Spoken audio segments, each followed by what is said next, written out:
तू कितना भी गिड़गिड़ा हमार फैसला ना बदल सकेला। काहे कि नंदिनी के खत्म करे खातिर हम जबान दिले बानी। आपके अपन फैसला बदले के होगी। ये ना हो सकेला। नंदिनी का मृत्यु हमारे हाथ से तय बात है, तय बात। शाम के समय में जब सूर्यास्त होकर शुरू होगी तब नंदिनी के खत्म करे के पूजा शुरू हो जाई। पूजा ना हो सकेला। तू ये पूजा के हरगिज ना रोक सकेलो। पूजा ना रोक सकेनी, लेकिन ये पूजा करे वाला के हम जरूर रोक सकेनी। नंदिनी के मारे खातिर जे भी यहाँ आये ओ मौत के देख ले बा। कहार भी उहे हश्र होगी।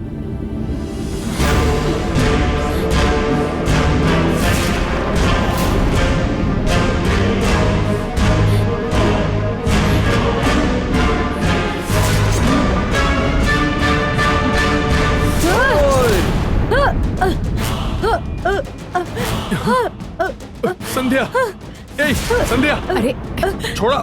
ई तू का कर रहल बाड़ू? छोड़ा। संध्या, छोड़ा। छुरा नीचे फेंका।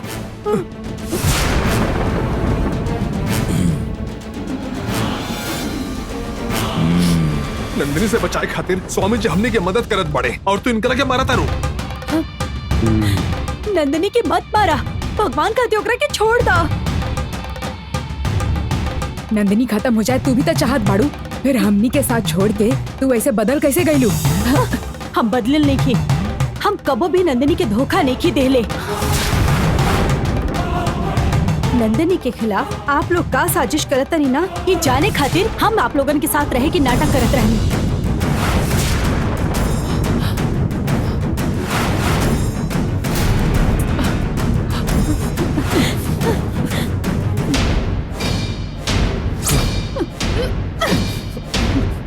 हम जिंदा बानी तब तक नंदिनी के कुछ ना होके दे।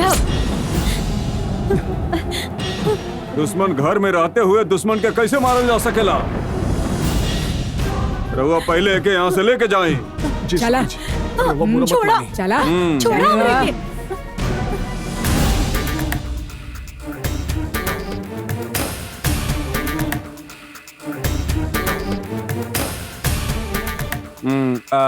लीला। हाँ?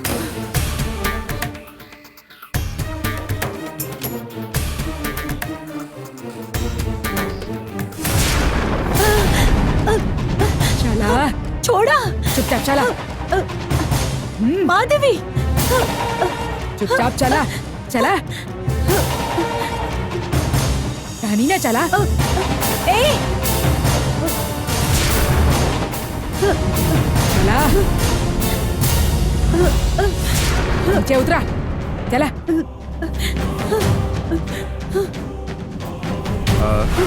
छोड़ा, छोड़ा चला। हमारा हाथ। कहानी ना चला। ए छोड़ा हमारा हाथ।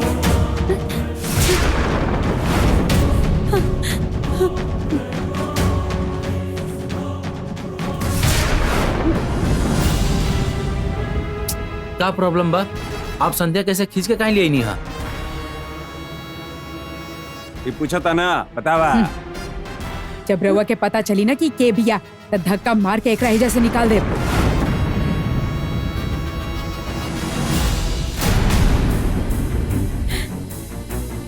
क्या कहा ताड़ो?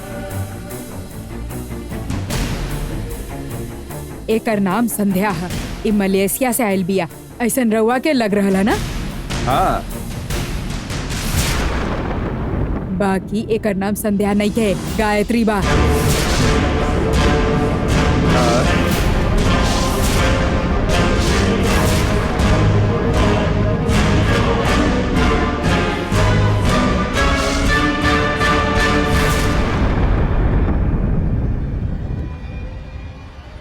नंदिनी के साथ देवे वाला उ मुनियप्पा, ये ओकर बेटी बिया।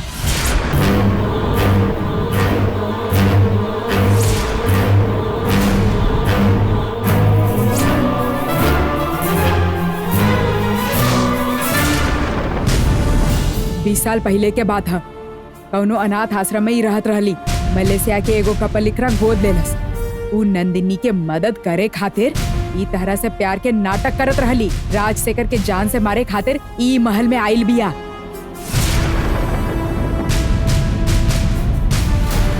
राउर मन में सवाल होगी ना कि राजशेखर के एकरा बारे में पता रहे फिर भी हेजा रहे देलस।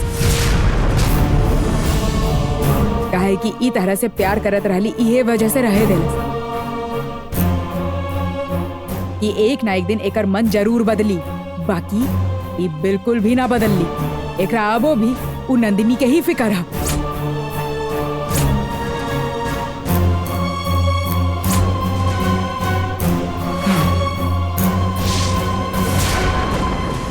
ये बिल्कुल सच कह रहा बानी। ये बात हमके पहले से ही पता रहे।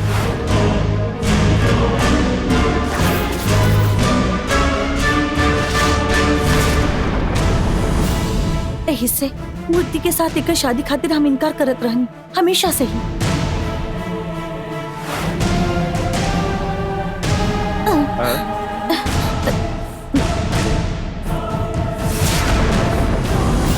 लेकिन रउआ हमके गलत समझत रहले, केहू हमार बात ना सुनलस।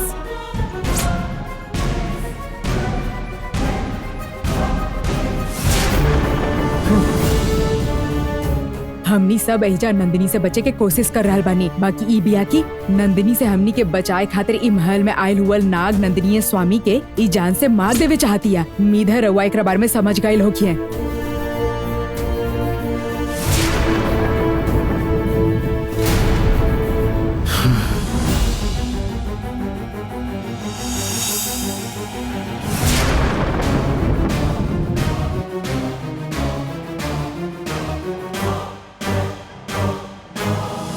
संध्या, हमके ऐसा लागत रहे कि तू ई महल में हमारा प्यार खातिर रुकल बाड़ू, लेकिन इस सब तोहरा बारे में इतना कहत आने, फिर भी तू चुप काहे बाड़ू? तू इतना चालाक हो सकेलू ई हमने कबो सोचले भी ना रहे। हमके तो विश्वास भी ना हो रहल बा संध्या। सच बोला, बोला संध्या। कुछ तो बोला, बोला संध्या। हम नंदिनी खातिर ही राजशेखर से बदला लेवे खातिर ई महल में आयल रहनी।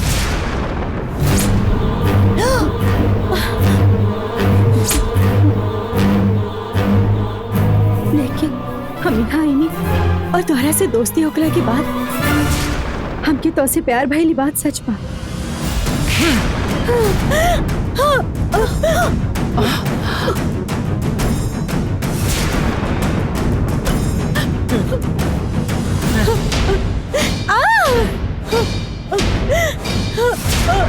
जोन रिश्ता के शुरुआत झूठ से होके उस सच कैसे हो सकेला? तू अपन बदला खातिर हमार इस्तेमाल कैलू।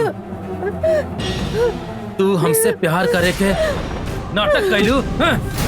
मूर्ति, मत मारे एकरा के। हमके धोखा देले बिया, हम एके कबो माफ ना करम। छोड़ दो मूर्ति, हम कहता नहीं, छोड़ दो। तुम्हारे से शादी होके से पहले ही एक असली रूप सबके सामने आ गई। छोड़ अब, एक के अपन गलतियन के सजा जरूर मिली ही। एक के मार के तू और गलती मत करा।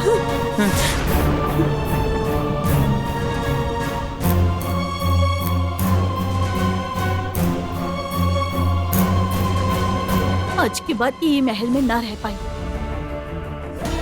एक अभी घर से बाहर निकाल दो। एक क्यों नंदिनी के पास जाए दो। अगर एकरा बाहर निकाल देनी तो ई उ नंदिनी के पास जाके ओकरा बता दी कि हमनी ओकरा खत्म करे के पूजा कर रहल बनी। फिलहाल हमनी एकरा कमरा में बंद करतानी। पहले नंदिनी के खत्म करतानी, बाद में देखल जाए एकर का करे के। हाँ हमनी के चला चला।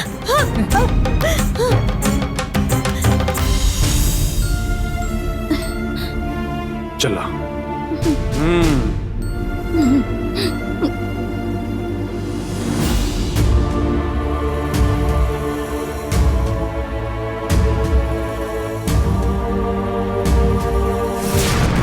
ए चला चला।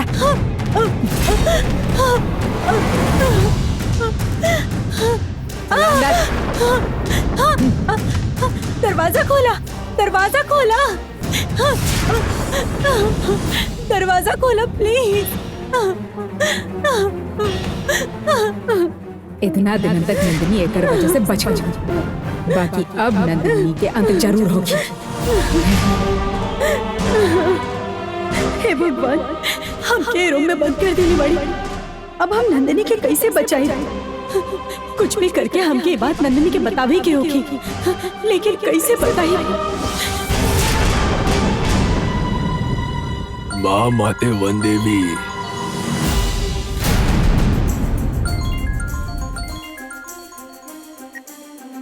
बोला गायत्री। नंदिनी तो के मारे खातिर प्लान बनेली बाड़ी, तो के खत्म करे खातिर वो अरुण माधवी कोनो नाग नंदिनी के इजा बोलोले बाड़ी। वो चाहे केकरा के भी बुला ले, पर केहू भी हमार कुछ भी ना बिगाड़ सकेला। तू ये गलत फहमी में मत रहा नंदिनी। नंदिनी, जैसे तू एगो नाग शक्ति बाड़ू, वैसे उनका पास बहुत बड़ विद्या शक्ति बा। हम उनका के खुद 3 सर वाला नाग के साथ बात करते हुए देख ले बानी।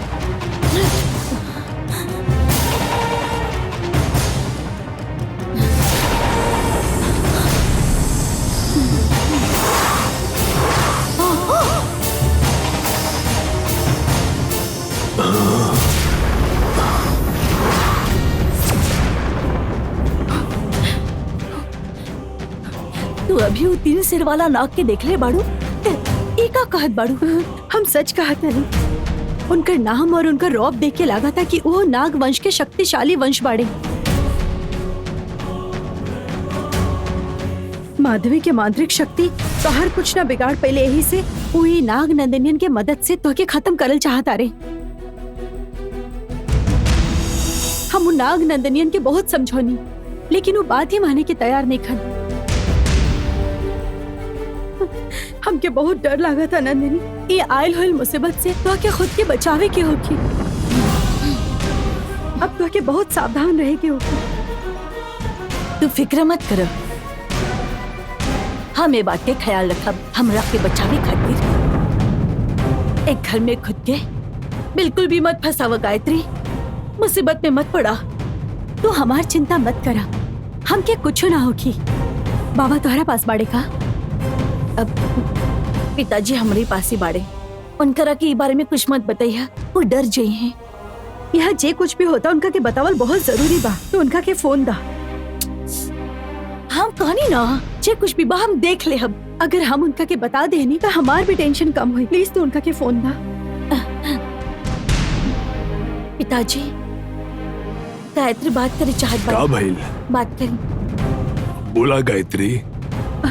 बाबा, अरुण और माधवी नाग नंदनियन के मदद से नंदिनी के खत्म करे के प्लान बनौले बाड़े। क्या बोला तारू?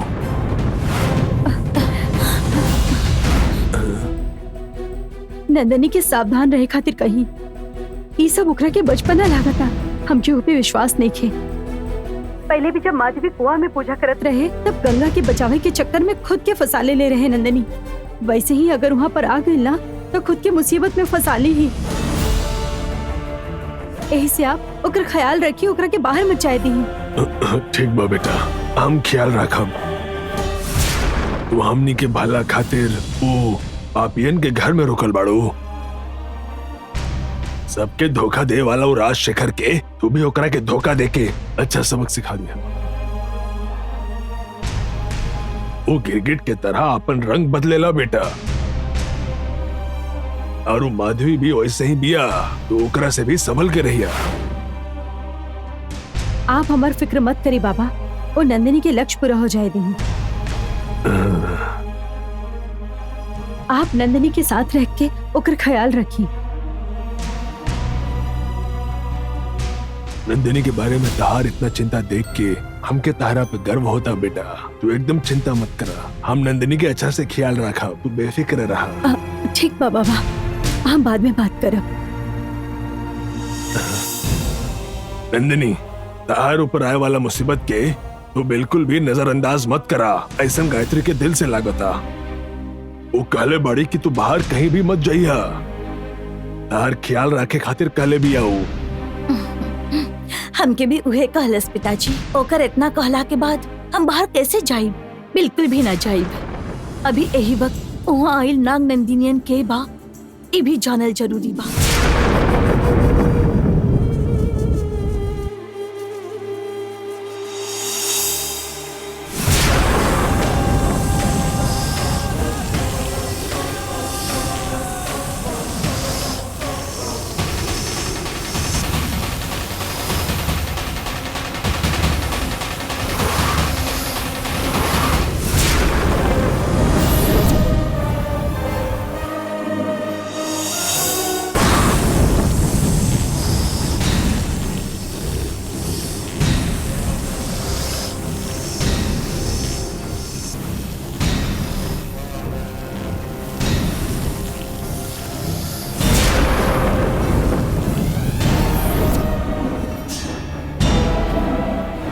अब रात के समय सब लोग सुत गए होगी हैं और नाग नंदिनियन यहाँ पर रुकल होगी ऐसा गायत्री काहे रही। हम जेके ढूंढत बानी उमायावी शक्ति और वो 3 सिर वाला नाग के कुछो तो संबंध जरूर बा। वो नाग नंदिनियन 3 सिर वाला नाग बा। ओके देख के पता चली कि उमायावी शक्ति के बा। उससे पहले गायत्री से मिले के होगी।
गंगा इतना रात के बाहर घूम रहल बाड़ी।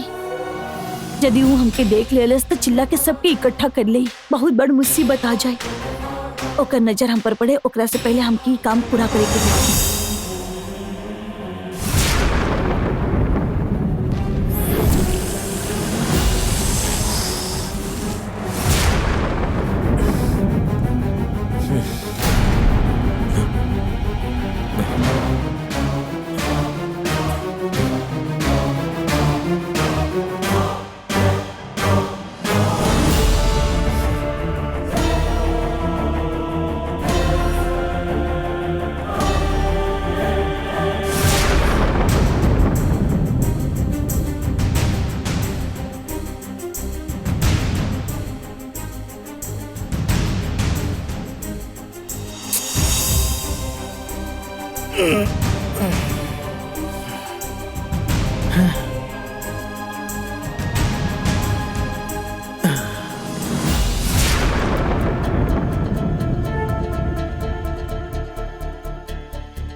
मूर्ति घर में केहू आइल रहेगा?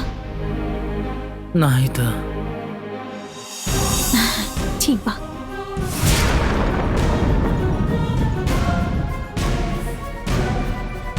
अरे तो अभी तक सुतल काहे ना बाड़े मूर्ति? नींद नहीं आवत। तू हमके बहुत बार संध्या के बारे में बतौले रहलो, लेकिन हम सुनबो ना कहीं और तोहरा के गलत समझत रहनी। सॉरी गंगा। अब तो तू समझ गई ना, यह काफी बा।